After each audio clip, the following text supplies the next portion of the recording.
মসজিদে যতক্ষণ বসা থাকে এক ফেরেশতা ডাইনে বসা চোখের পানি জড়াইতে থাকে, আল্লাহুম্মা গফিরলা, আল্লাহ আরে মাফ করে দেন না। আল্লাহ বলে তোরা তো আইলো গেল কি, আপনার ঘরেই তো বয়ে রয়েছে, আমাকে জিজ্ঞাসা করুন কেন তোর দিলে এত ব্যথা কেন? আপনার ঘরেই তো বয়ে রয়েছে, বন্দা তো আপনার, এই সৃষ্টির সেরা তো আপনিই বানাইছেন। ও যদিও না কান্দে তো আমি ওর পক্ষ হয়ে একটু কান্দতেছি, অসুবিধা। আরেকজন বলে আল্লাহুম্মা আরহাম আলাইহি, আল্লাহর উপরে দয়া করেন না।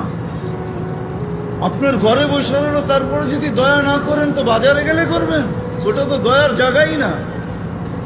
কি করে না করে না দোয়া? যতক্ষণ মসজিদে বসে থাকে আরেকজন নামাজের সোয়াব লেখতে থাকে। আল্লাহ বলে ঘুমায় তো রইল, তুই নামাজের সোয়াব লেখোস না কেন? তো ঘুমাইলো তো আপনার বাড়িতেই ঘুমাইছে, আর কোথায় ঘুমাইছে? সোয়াব লিখবো না তো লিখবো না কেন? এটাও ফেরেশতার চালায়। আপনি পাবেন শ্বাস প্রশ্বাস